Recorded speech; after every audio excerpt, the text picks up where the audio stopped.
Hey, love. Welcome to No Matcha, No Mama, the podcast where we pour a little matcha and a whole lot of truth. Each week, I sit down with someone I admire, founders, healers, creatives, and friends, and we sip a matcha I've made just for them based on what they love. I like to do everything with intention, from the ingredients in your cup to the conversations that we have. And the show is more than just about talking. It's about exploring how we can truly thrive through all the mess and magic of being human. Here we start with matcha because how we start matters. So today I am here with Nathalia Ramos. She's a former actress, writer, producer, mom, and you're the creator of the Whole Bunch Club, which I love. I wrote a blog post for you. It's a community inspiring parents to approach kids' food and wellness with more intention and less stress. So I'm really, really happy you're here so we can dive into all things mom, health, and wellness, etc. Thank you so much for having me. I'm excited. You were my first guest contributor, so I love it. Yeah, so I'm very happy to collaborate in this way. Yeah, I'm excited. So I made you a matcha, which you already tried. I dove right into it. I hadn't had my matcha yet today, so. Yeah, so I have matcha every morning. It's part of my ritual. And I was wondering, is there a ritual that you have every morning to start your day? And what is it? Okay, so on a good day, it's definitely my workout. I've always been a morning person. And since COVID, I don't think I've been to a workout class. I just do my videos at home. I wake up early before my kids. Even if I do 20, 30 minutes, like that's my me time and that's what I need. And I'm really grouchy when I don't have it. That being said, if you don't get to it. If I don't get to it. What is your ritual? Yeah. So today, for example, we were just talking about this. Some days just don't work out. Some days aren't great. I woke up really early. My baby had a bad night, so didn't sleep much. I had that the other day, so I get it. Yeah, it kind of like ruins all of your plans, but you just got to roll with it. And I live in the OC, and we're here in West Hollywood today. So I had a long drive, and so I just got up, got in the car, was halfway here when I realized that I didn't bring my makeup. And so I was like, oh my God. I'm gonna do so. I went of course. Of all the days, I left. I'm going to work after this. I left my computer charger. My computer's dead. I left my makeup. I just drove to CVS, and I haven't been to CVS. I was just telling you, I haven't been in years to buy makeup. No, just had to. I don't know, put something together. Did my makeup in the car, and you know what? I just thinking to myself, like, well, you look beautiful. Well, thank you. I feel totally just when you just feel flustered. Yeah, but. That's the thing. And I wonder if you feel the same. Like, since becoming a mom, these things don't stress me out like they used to. Especially we're here talking about parenting and mom life. And this is just the reality. Like, I was with my kids, all night. And then this morning and like rushed out the door to get to work. And it's just like, you know what? This is real life. So I didn't get to do my makeup today. Yeah. I feel like a mess. But you know what? Big deal. That's the reality of it. Yeah. You kind of have to like roll with the punches. Totally. I've noticed that if you have to be really flexible too. Like nothing goes as planned. Nothing. Pretty much ever. Like you plan something and you're like, oh, well, I guess we can't do that today because this happened. Yeah. Or whatever it is. Nothing goes as planned. And I try not to let that stress me out anymore. So if I miss my workout, it does affect me for sure. And like I don't feel like myself and I sit at a desk all day. And so my body just kind of needs it. But I feel like before I had kids, I would like torture myself. Oh my God, you have to go to this gym class and work out for an hour and a half. And I was just neurotic and just really, really obsessive over it. I don't obsess over it anymore. I think that's healthier. I had a conversation with my sister-in-law about this too, but like sometimes having a rigid ritual or something rigid about your daily life can end up being stressful. Yeah, I heard that episode. I was listening to it in the car. I agree. And it's just about, like, you just want to feel good. So you end up not feeling good. Yeah. You end up feeling more stressed if you don't get to that, right? Right. So it's really important, I think, for all of us to, as long as you show up and do something for yourself, even if it's really small, that's enough. Yeah. So on the days, I mean, I wake up really early so I get in my workout before my kids wake up. But of course, sometimes your kids wake up early and then they come into, and you can't get they to come in, it. they bother mama this and then they don't let me work out. And I used to get really frustrated by that. But now I'll just do some stretches on the playmat while I'm playing with them or whatever. I mean, I just, you figure it out. And then I just think to myself, one thing I've been saying to myself a lot lately is this is really just a few years, this like really intense where your kids need you so much and they're just like, they just want to snuggle and they just want you and you're their favorite person in the world. And then it's gone. And like I have the rest of my life to go to Pilates. I don't know. That's what I tell myself at least. No, I agree. We're only going to have, I think I heard this. I think it's like 10 years where you're still your kid's favorite person. Yeah. And then they get best friends and then they get girlfriends or boyfriends or whatever it is. And then they have other people in their life that they want to hang out with more. Yeah. And so you only get 10 years of your kids. If you're lucky, yeah. Right. And I know. sometimes that happens sooner and you're Yeah. and so you want to soak up in all of those moments. And yes, we have long days and it's very hard, but yeah. Motherhood is hard. And It's like there are hard. some days that you don't Yeah. you're like, Yeah. oh my God, I want this day to end. But you try to soak up in all the moments as possible because it's fleeting. That's what I keep telling myself. Like one day I'm not going to be his favorite person. So just enjoy it while I have it. Yeah. So that's what I've been really trying to focus on these days. I feel you. I have been too. And I've been trying to be more intentional with the way that I show up for them, like putting my phone down when I'm around them and trying to be as present as possible so that, and I think that brings more joy into it or not feeling like you need to be somewhere else. Like I sometimes feel guilty. I was like, oh, well, I need to be doing something else.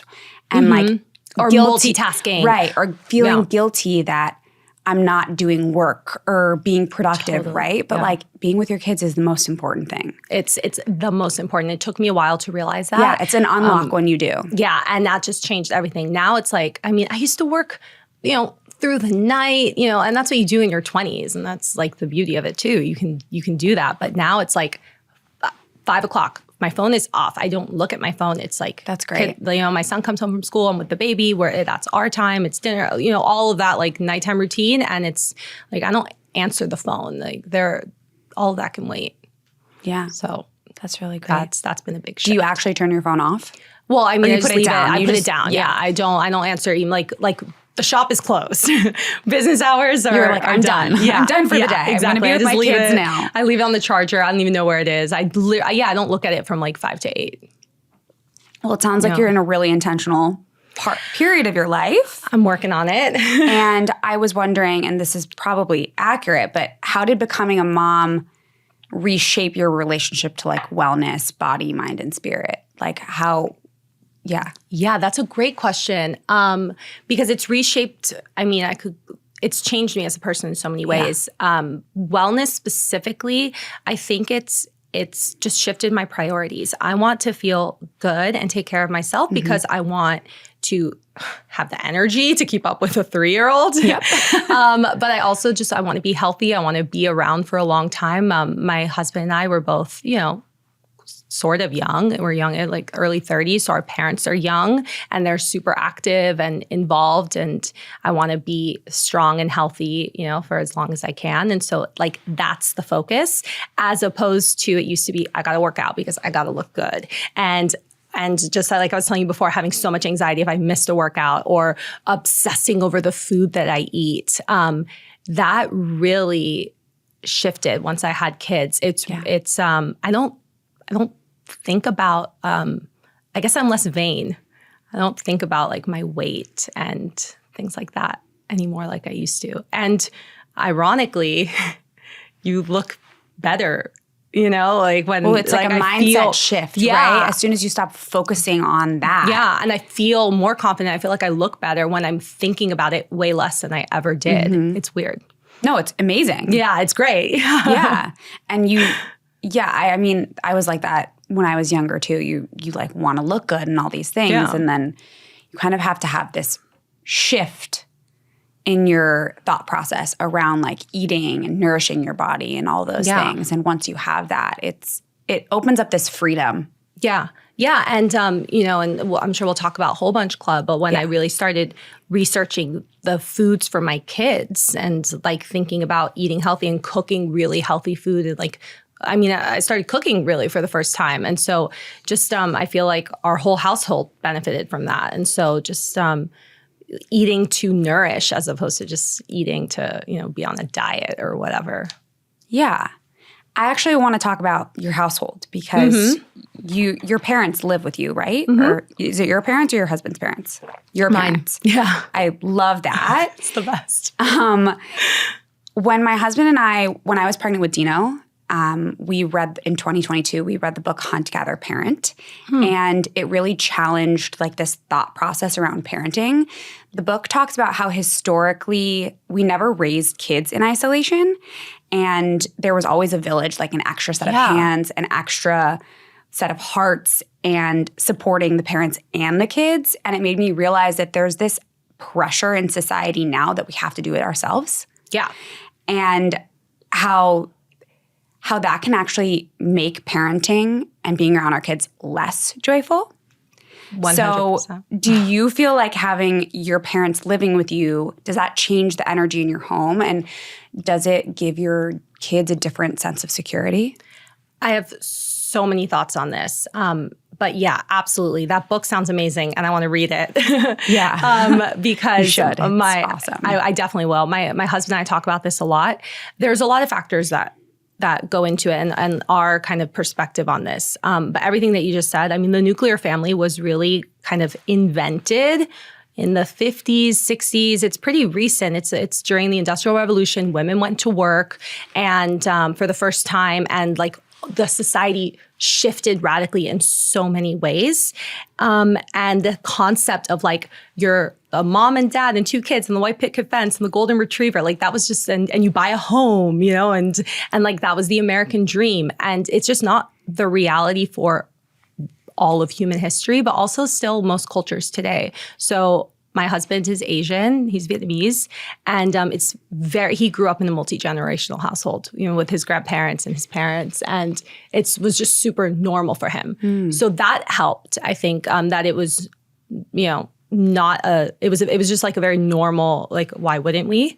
My parents were at a stage in their life where they had sold their home and then they were renovating their home in Miami and they travel a lot. And then I got pregnant and it was COVID and just like a lot of things just kind of aligned and it was always meant to be temporary. And it just works for us. My husband and I both work. I have, so much help between my parents and then, I have a nanny, but it's really my mom who's there. Last night, my baby wasn't sleeping. It was my mom and I taking shifts. Oh, I love that. And it's just, and also, the weekends and the nights and just having.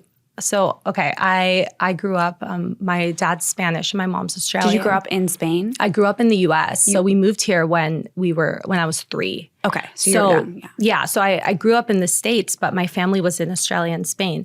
So I was so close with my grandparents, but I never got to see, it was always a special treat to get to go visit them. And because they still lived. They lived abroad, so it was just us. Like we were the nuclear family. It was right. It was just us. My parents did it all on their own, and to see my kids get to grow up with their grandparents and be so close to them and like see them every day and it just be normal. That's also just the best. Like there's no one that you want taking care of your kids more than your mom, especially. Yeah, that must be really special. So there's lots of things, but I wrote a whole article about this because I'm really passionate about it, and I do think that. Whether it's, not everyone can live with their in-laws, I get that, or want to, I get it. But whether it's your parents or your community, your friends, like just building that village, that's how we're designed. That's how we're meant to live. Like we need that.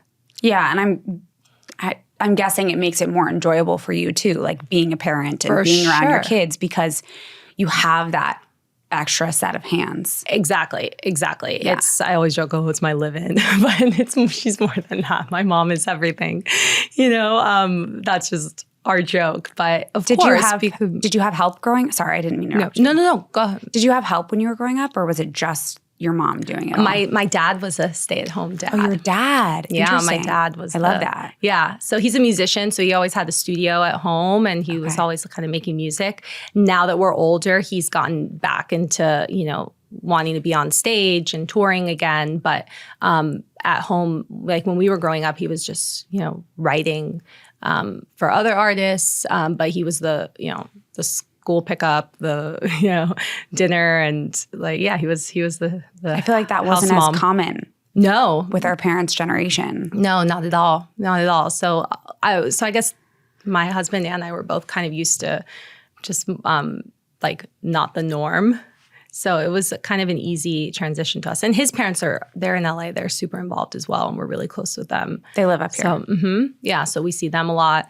My son goes and stays at their house, and he loves it. So having that, like you said, extra set of hands, it does make it more enjoyable because it's not a chore. It's, you spread out the work, and because it's a lot of work, it's a lot. And especially when you're working. And so your full-time job is like managing your house and taking care of your kids and your day-to-day job. And so you're like constantly being pulled in both directions. Yeah. So I don't think I could do it without my mom. Yeah. Straight up. I mean, I think that there's this misconception from a lot of people who don't have kids that like parents do it all, like I mentioned, and it's just not the reality most of the time. People have, a lot of people have nannies and family, counts as help. I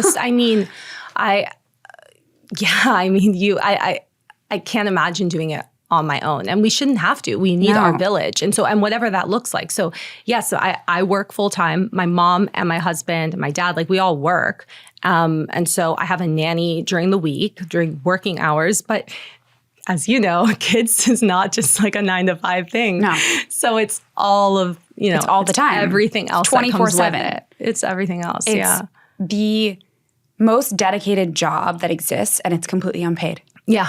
I know. It's so much more. And just the mental, I've been hearing this word, the mental load. Yep. Now I think about it all the time, just thinking, I'm thinking of all the things that we need. And then, Aurelia needs to go to the doctor, and Theo was naughty at school, and this happened. And it's it's just constant. All the time. I don't know how people have 5-6 kids. I don't understand. I don't either. My husband wants more, and I'm like, I'm done. Good. I'm good right now. my 2 is perfect. I agree. I'm with you on that.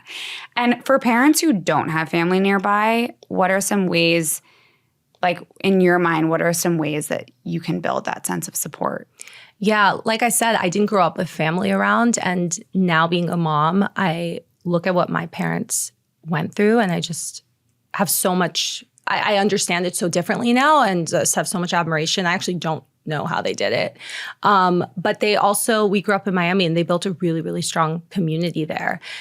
So they had friends who were our friends' parents, that were like second parents to us, and that they could rely on, and, school pickups, or if something happened, they if they needed to be somewhere, we could go to their house, and it was like family. And I think building that group, whether it's actual family or friends who are like family that you can really trust and depend on, and not be embarrassed or afraid to ask for help. Yeah. And then also be there for them. It's a two-way street.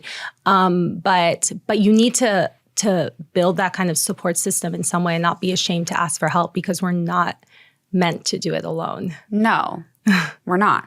I have help pretty much all day, because between work and managing the household, and my husband is also working full time. So I like having someone there, even if I don't need their help every second of the time that I'm there. Yeah. Just having someone there, even to keep you company in that way. Mm-hmm. And if you're cooking dinner, they're with the kids, or if you're sitting and eating dinner with the kids, they're helping you in the kitchen and bringing my kid water. It's just little things that I think when I feel supported, I feel so much more peaceful. Yeah, you're just a better version of yourself. Completely. But also, I'm so grateful that I didn't have kids during COVID, because I don't understand how parents overcame that and went through it. But, I work from home 4 days a week.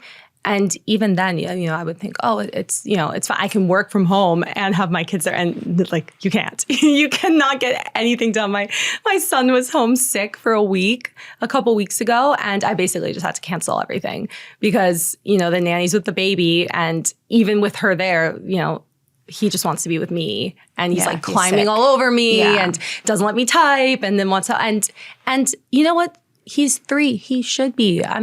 He shouldn't just be sitting there watching TV while I'm typing away. Like, that's not healthy for either of us either. So we need to find a way that we can all kind of cooperate and build this healthy ecosystem. And when I'm present, I'm present. And, but I also have to work. And when I'm working, I know that my kids are well looked after. Yeah. While we're on the kid topic, I know that you are teaching your kids 2 different languages, right? Yeah. Spanish and Vietnamese. So, which I think is incredible. I'm Italian, so I'm trying to teach my son Italian. But I saw you shared some beautiful books in Vietnamese on Instagram, and I think that's beautiful. But it reminded me how intentional you're so intentional about keeping that alive. I know a lot of parents listening don't speak another language themselves, but wish their kids grew up bilingual. And I speak Italian, but I have a really hard time staying consistent with it because no one speaks around me. Yeah. And I'm just speaking sometimes to this void or thin air and speaking to my kid, but he doesn't speak back right now. For parents who don't speak another language, what's the best place to start when they want to teach their kids a different language? Do you think? So, there's a lot to kind of unpack there. I'm trying to, where do I start? So I guess from the beginning, my husband and I, we had decided even before we had kids, like very early on, that was a priority for us. We really wanted to pass on our heritage languages to them. And that was just something that we personally prioritized and was important to us. And it's definitely harder, I've realized, when it's not your dominant language. So we both are fluent in Spanish and him in Vietnamese because we were raised by people who didn't speak English. So my dad speaks English, but like not really well. Mm-hmm. And he would only speak to us in Spanish growing up. And with my husband, he only spoke Vietnamese at home. So that's much easier. That was the same with like my dad. He spoke English, but he really tried to implement the Italian with me, which is why I learned it so well. My dad speaks English, but like his dominant language is Spanish, and that's what we would speak at home. So I did a lot of research into this. And when you do speak the language, there are different methods, and I talk about this also on my Instagram, but we did the one parent, one language, which is like I would speak to the kids only in Spanish, and he would do and Derek would do only in Vietnamese. It gets harder as they get older, I'm realizing, but we really try to like maintain that. And then when we go out and we're in public, we use the dominant language. But, I'll use myself as an example for parents who don't speak the language to answer your question. I mean, I don't speak Vietnamese. I know a little. I'm trying to learn. And I've kind of made it a fun thing where I learn with Theo, with my 3-year-old. So we try to make it fun. Like, we're in school together. That's a good idea. So, and Mama's learning with you. And so last night we did like a bilingual, those books that I have in Vietnamese are great because they're English and Vietnamese. So I wish they made them in Italian. I'm sure they do. You should look for them. Okay. I'll look for them. I'll find some for you. Okay, great. I'm like all in the language stuff. And so Derek will read the Vietnamese part and I'll read the English part and I'll ask questions. So it's not just like he's the one learning, but I'm learning too, and kind of frame it that way. Another great hack is, if you are going to get a nanny, look for one who speaks the language that you would like your kids to learn. So I went out of my way to find a Vietnamese nanny. I joined Vietnamese Facebook groups. I had my father-in-law write the ad, and at first they, when they came to interview, they were like, what's this white girl doing in these Facebook groups? But that was amazing because, they speak Vietnamese at home with her all day. So that was a really big one. So even if you don't speak the language, whoever's taking care of your child when they're really, really young. Those are the critical years. Once they go to school, they're going to learn English. So I didn't even worry those first few years of them like having English at all. It was my lowest priority. And so my son now, he's in school and he just wants to speak English. And you were saying like you want to speak to them in Italian, but you're not getting anything back. Just keep doing it. Like they're absorbing all of it.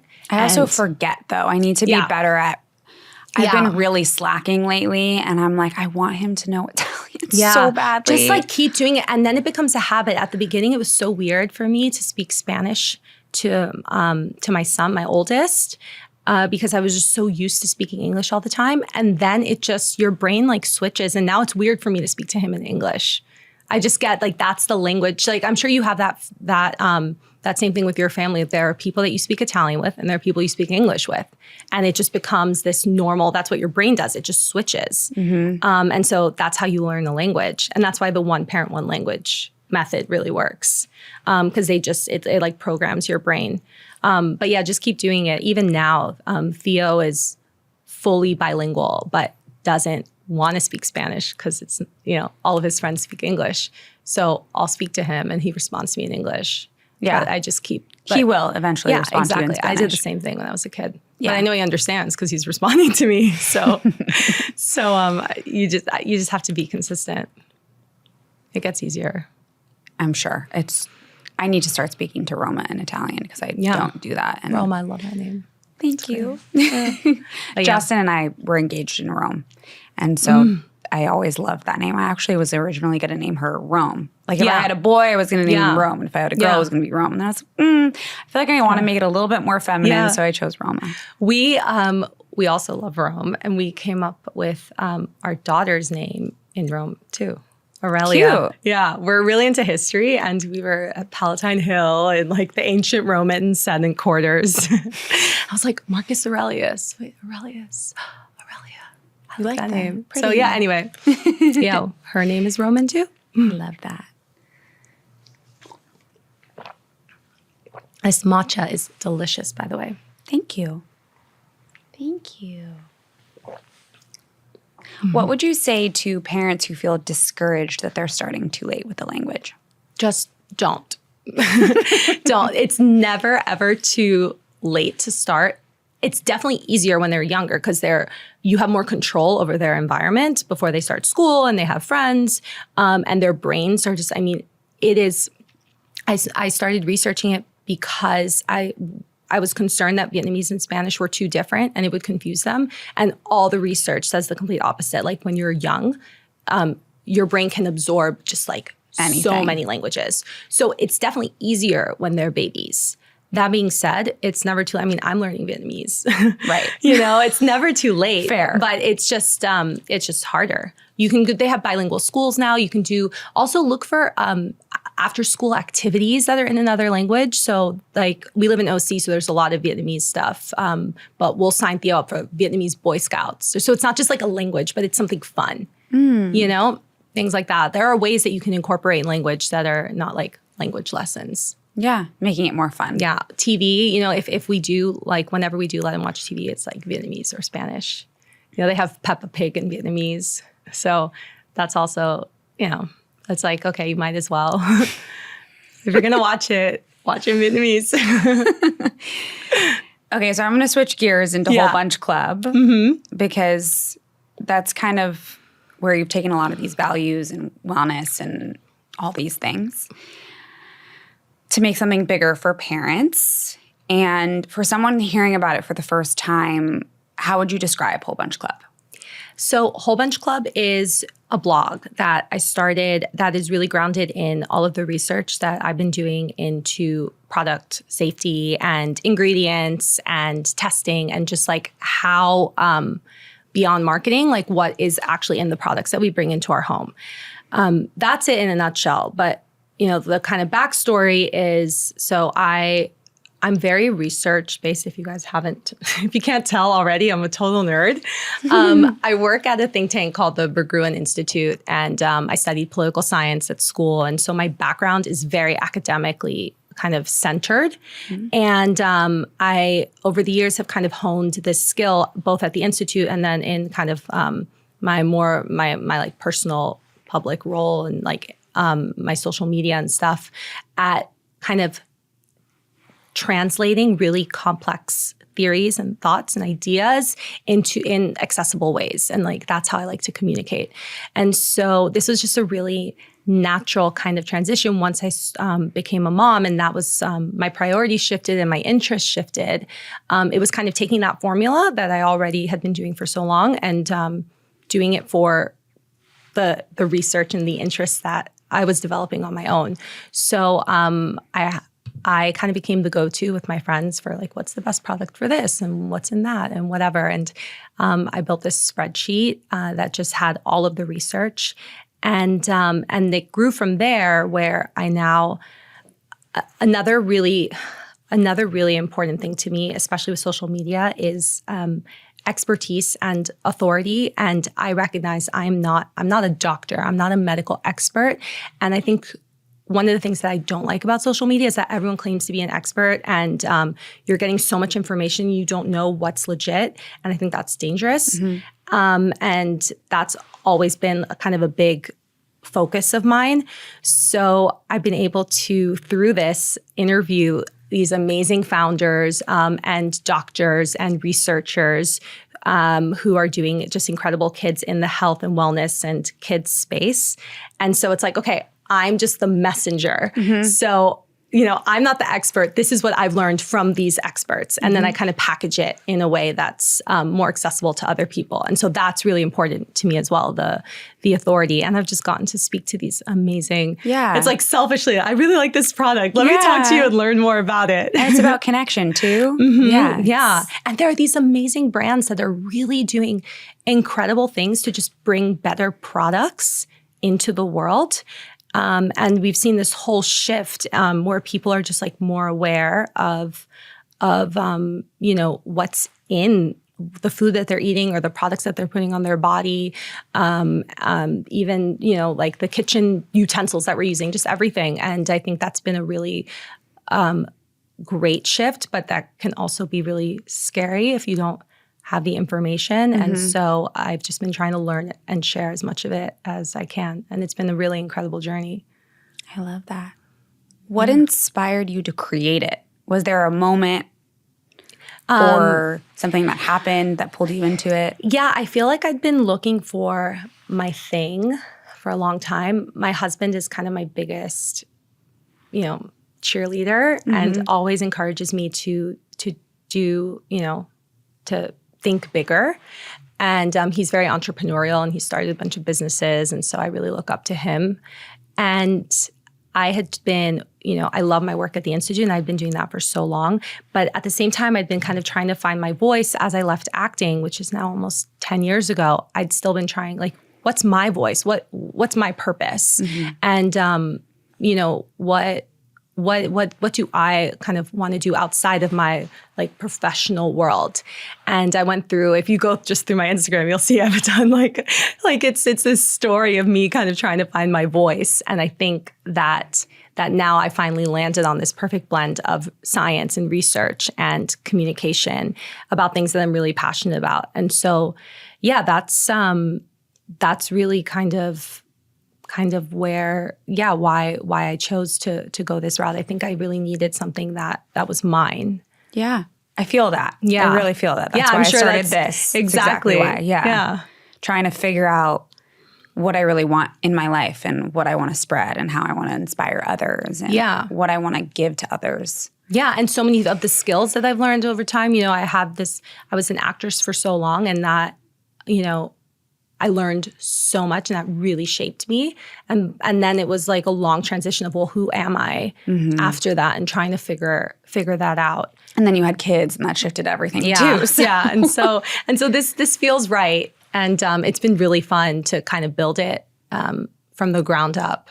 So we'll see. Well, I'm excited about it. Thank you. It's the beginning of something very cool. I hope so. It's been really fun. And I've seen my husband spin up a bunch of businesses, and he's been just like an incredible inspiration and asset. Exactly. And so this is something that we also can do together, and that's been really fun. Yeah. Yeah. And I felt I was already doing the research anyway, so might as well share it and put it out there. That's exactly how I feel. Yeah. Sorry, you were going to say your husband. No, my husband does the same thing. Like he's built a bunch of different businesses. The one that he has now is becoming very successful, but having him on my side helping me through this is also an incredible asset, and he's inspiring to me as well. So completely. I feel like I am so traditional in many ways, and we're a good balance in that way, but I'm very by the book, and my vision is kind of limited by that. And he's like, the sky's the limit. Like you can do anything. And it's like so scary, but also I'm like, wait, no, but I have to go, like this. And he's like, no, you don't. You can build something. You can do anything you want. Yeah. Yeah.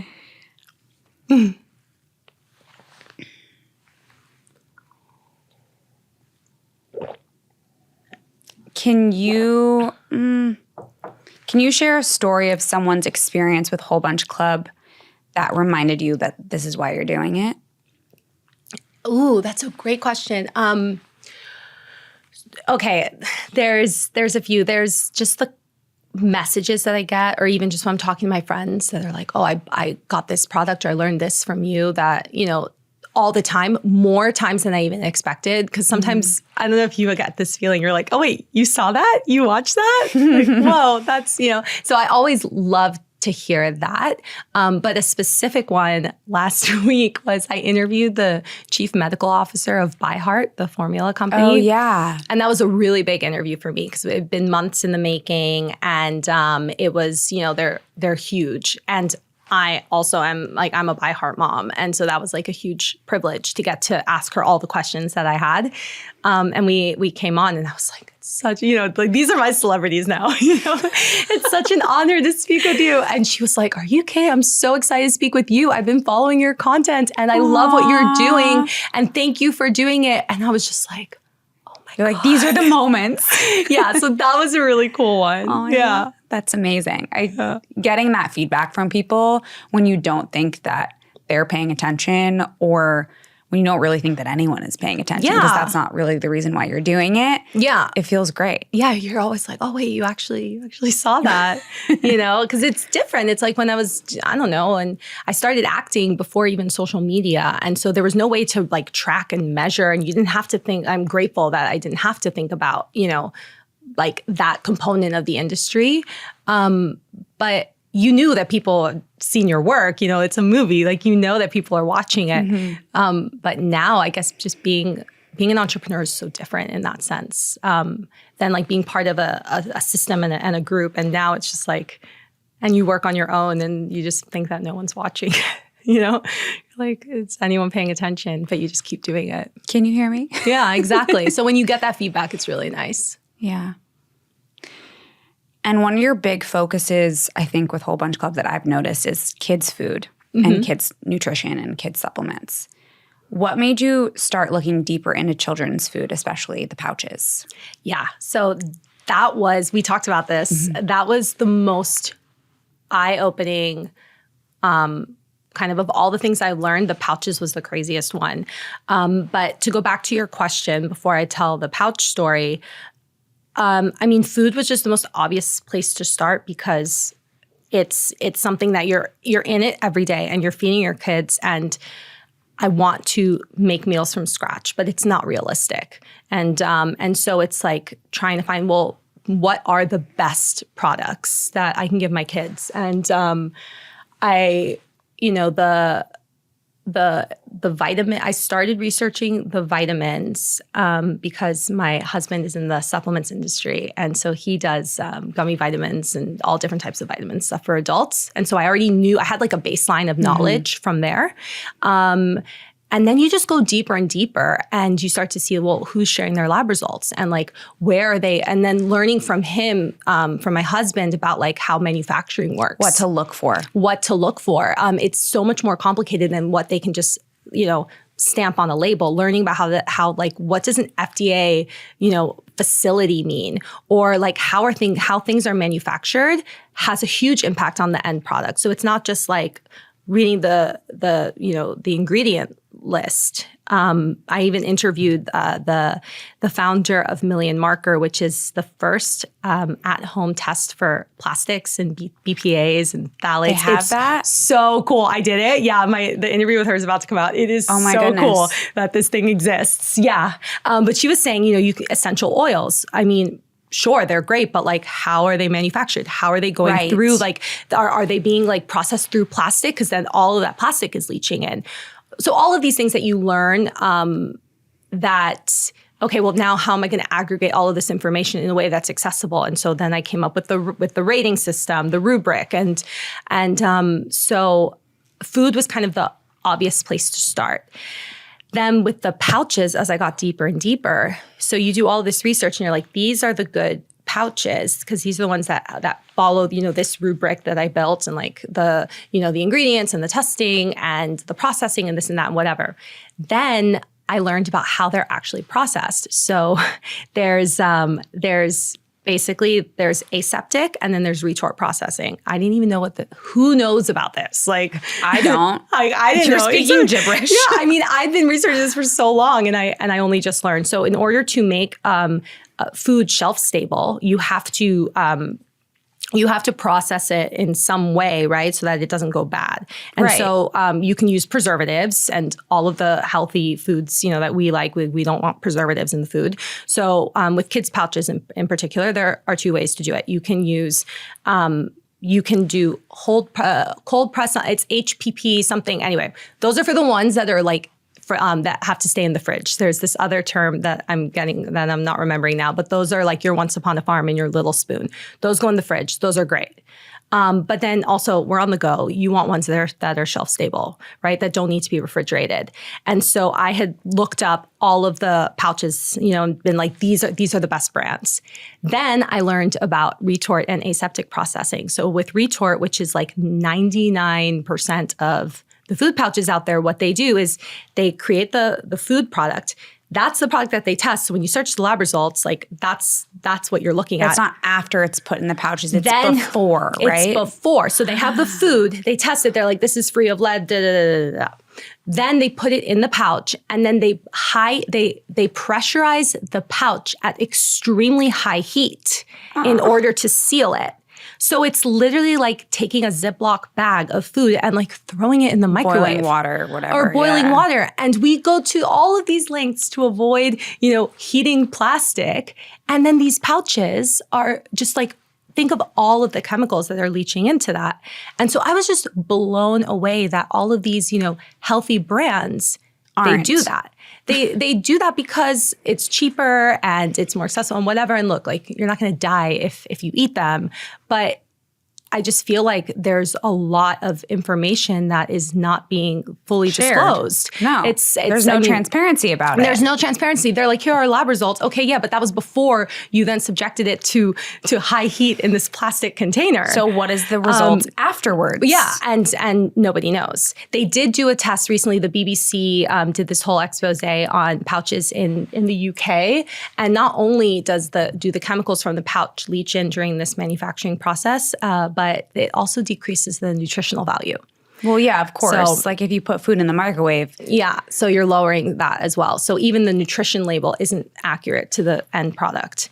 So far, the only one that I have found, the only pouch that I found that actually uses retort processing, which is they sterilize the food and they sterilize the pouch. They let it cool and then they put it together. One? Is called Sophie's Organics. Sophie's Organics. I've never heard of that. It's new. I met with the founder. I'm going to be interviewing her soon as well. Oh, amazing. I found her, also online, just in my research, and like she's, I want to support what she's doing as much as possible, but it's a startup. And so she's like kind of just getting the word out there and trying to communicate the difference between how her pouches are manufactured versus others. But I learned a lot about the process through even just talking to her. Wow. Like, it is more expensive. It's harder to do, and that's why everyone doesn't do it. Yeah. I know, but we're doing our best. And so there's no need to panic. That's the other thing. Of course. It's just frustrating. I think for the parents that pay a lot of attention to it, like us, when we hear this, of course you want to switch gears and find something better because you no longer feel comfortable giving your kids those things once you know what's in them. It's so frustrating because it's like I did all of this research. I really spent all of this time scanning the grocery aisle to find the best thing. And then there's another layer that I didn't know about. It's so frustrating. Yeah. So I've learned a lot through this this journey. And so now I just want to share and I'm sure there's a million other things that I still don't know. But was there, on this topic, aside from the pouches, was there something else that really surprised you when you were doing research into like kids' brands? The amount of sugar and additives that are in so many products. And I think if you're kind of health-minded to begin with and you're thinking about these things, then, and also you have the budget to do it because they are more expensive, then you're more likely to make, a better choice. But so many of the on-the-shelf products, like the gummies, for example, these on-the-shelf products that are just like the most popular and that you get when you're in the supermarket or at CVS or whatever, that people are just grabbing because they're from like trusted legacy brands. Everyone, no matter what their income is or how much time they have to spend researching a product, whatever, everyone should be able to be confident in the choices that they make for their kids. And if something is on the shelf being like healthy, whatever, and it's not, and it's full of crap, it's criminal in my mind. Mm-hmm. Like it's just, there's so much misleading marketing. And when you dig deeper, it's wrong. And also I should say, not just the cheap stuff. I did some research on vitamins that really surprised me, like some really, really expensive ones that were full of crap. So it's not just, it's not always you get what you pay for. It's all misleading. There's so many brands that mislead you. Mm-hmm. Yeah. And there's and by the way, the transparency isn't on the bottle. Like you have to do research a lot of the time to find out. Yeah. If these brands are testing for all of these different and a lot of them metals, aren't, etc. And then there's these like third-party independent researchers like Blood Safe Mama and Mamavation, and they're doing incredible work, but they're community funded and they're doing this on their own. There are certifications now like Clean Label and B Corp and things like that, so you can kind of decide, what's important to you, like environmental and work culture, B Corp, and clean ingredients, like Clean Label. Those do help a lot. So if you don't have like the time or whatever, just anything with that label is a pretty good bet. Because also the testing process is imperfect, but it's the best that we have. Yeah, you have to trust something. Yeah. Yeah. And there's different batches of different things and whatever. So you also can't go crazy about either. I always say to myself, okay, well, we're living longer than any generation in human history, and we can't, panic about every little thing, but just do our best. And we should be empowered, by the choices that we make, by at the very least being given accurate information. And so it's like all the marketing stuff that really kind of bothers me the most. Yeah. We can feel so much pressure and guilt around these things to get it right. So, yeah. But how do you release that pressure and focus on what really matters? Research. I'm a total nerd. Some people, I think, I think that's just my personality. For me, it's like data. And I want to learn as much as I can. I'm like, whoa, that's so... When I learned that about the pouches, I wasn't like... I didn't beat myself up because I'd been giving, my son for a year, pouches that now I wouldn't buy. It was more just like, oh, wow, I learned this. Okay, now I'm going to change. Yeah. So I like research. I like numbers and facts. If there's a parent out there that's feeling overwhelmed, what's a simple shift that they could make? Just remind yourself that you're doing your best, that it's hard. Mm-hmm. It's really, really hard. And everyone's going to be okay. The sky isn't falling. I really try to kind of, what's the word? Just like put things in perspective. we have so much more information than ever before, and that's an amazing thing, but it can also be so overwhelming. So like the doom scrolling, like I don't scroll on Instagram. I have the people that I like to follow, that I get information from and that I trust, and, and that's great. And then I, spend my time online doing my own research and whatever. But just when you get overwhelmed with all of the information that's out there, it's just too much. So I think we just need to be kind to ourselves, kind of just put things in perspective, and maybe just take a breath, because it's a lot. It is. It is. I find myself sometimes getting overwhelmed, and I'm like, you know what? Yeah. I'm doing the best I can. Yeah, it's so overwhelming. And gosh, like even when I get flustered over things that, it's not that they don't matter, but that aren't so important, like we're all guilty of that. And so I just try to take these moments to just, okay, calm down.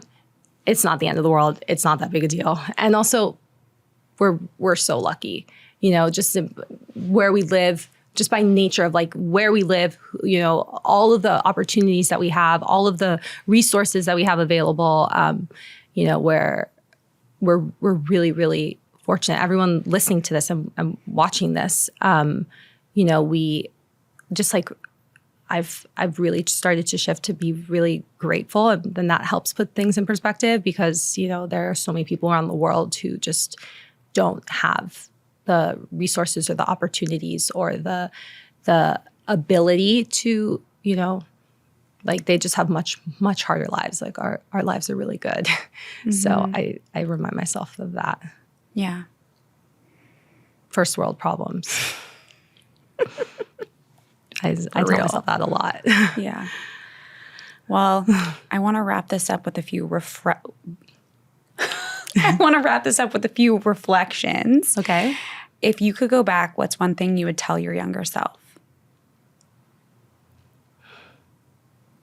Wow.